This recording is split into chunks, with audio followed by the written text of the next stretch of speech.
اردو مضمون ہو یا اردو جرنل کے پیپر میں اشعار کی تشریح یا پھر اردو آپشنل میں فکر و فن کا جائزہ اور تنقید نگاری سے متعلق سوال، غالب کی شاعرانہ خصوصیات کا سمجھنا اہمیت کا حامل ہے۔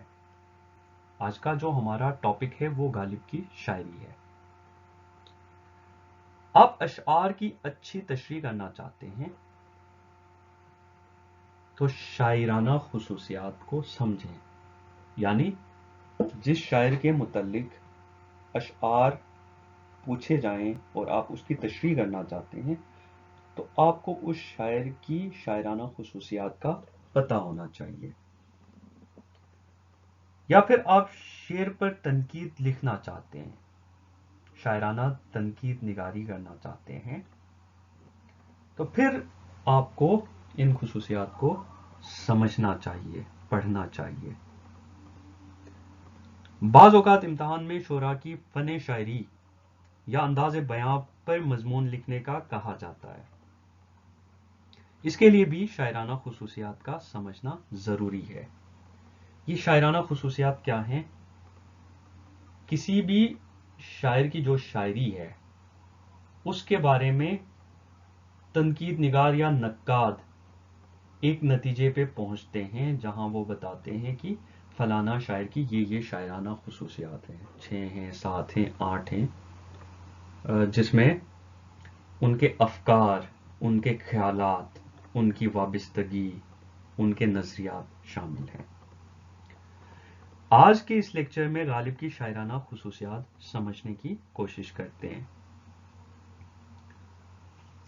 اردو ادب کا جو پرانا رنگ ہے وہ کلاسیکیت کا رنگ ہے، اور اردو ادب کو کلاسیکیت کے رنگ نے پرانے اقدار میں قید رکھا تھا اور نئے خیالات کا گزر شاعری میں ناممکن تھا۔ وہ پرانے رسوم کے حوالے سے، پرانے خیالات کے حوالے سے شاعری لکھتے تھے۔ کوئی نئی چیز اردو ادب کا حصہ نہیں بن رہی تھی، کوئی نیا ایکسپیرینس اس شاعری کا حصہ نہیں بن رہا تھا۔ لیکن جب غالب نے کلام لکھا تو ان کے کلام میں جدت کے وہ جذبات اور خیالات شامل ہوئے کہ غالب ایک جدید خیال رکھنے والے شاعر بنے، یعنی انہوں نے اپنی شاعری کو جدیدیت کا رنگ پہنایا۔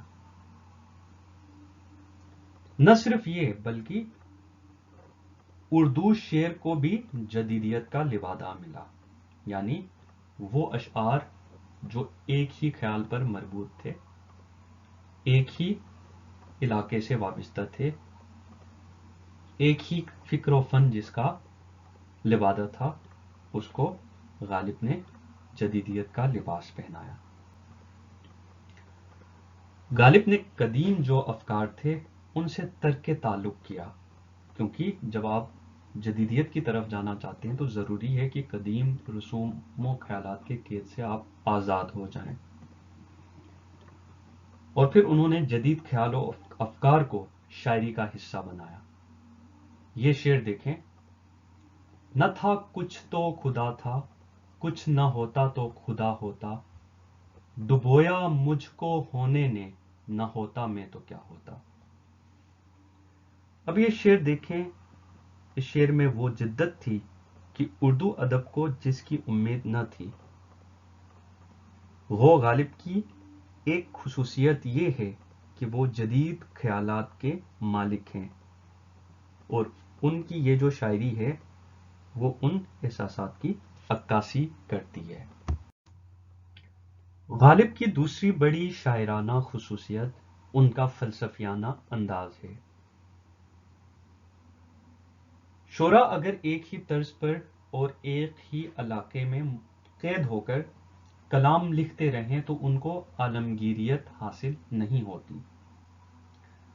عالمگیر جو کلام ہیں ان کی خصوصیات یہ ہیں کہ اس کلام میں یا تو فلسفہ ہو یا جدیدیت۔ غالب کے کلام میں دونوں خصوصیات موجود تھیں۔ یہ شعر سماعت ہو: میں نے مانا کی ہے جنت کی حقیقت، لیکن دل کے خوش رکھنے کو غالب یہ خیال اچھا ہے۔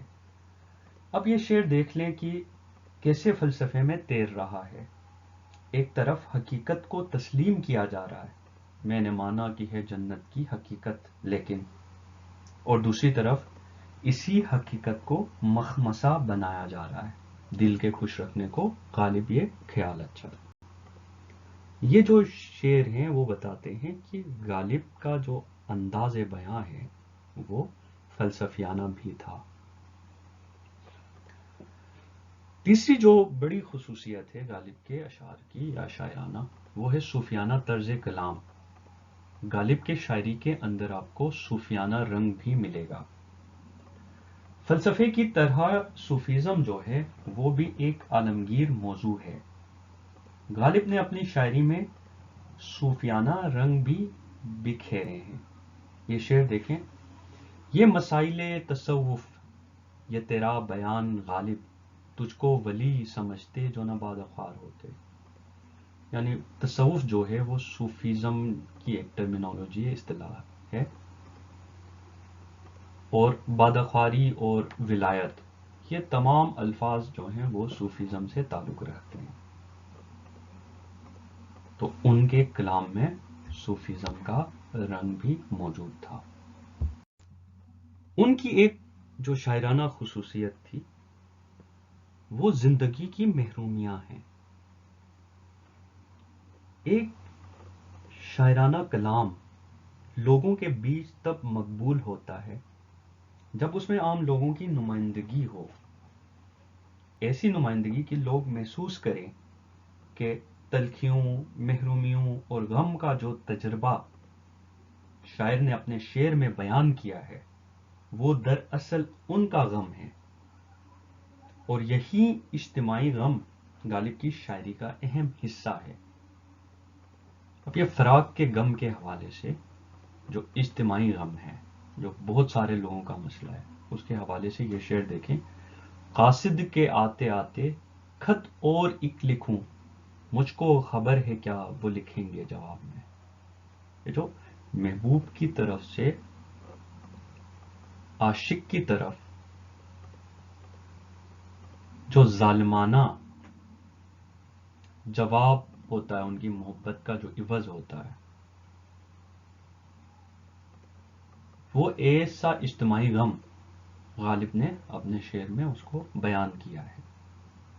ان کے اشعار، ان کی شاعری اس طرح کے اشعار سے بھری پڑی ہے جس میں لوگ اپنے اجتماعی غم کی عکاسی کرتے ہیں۔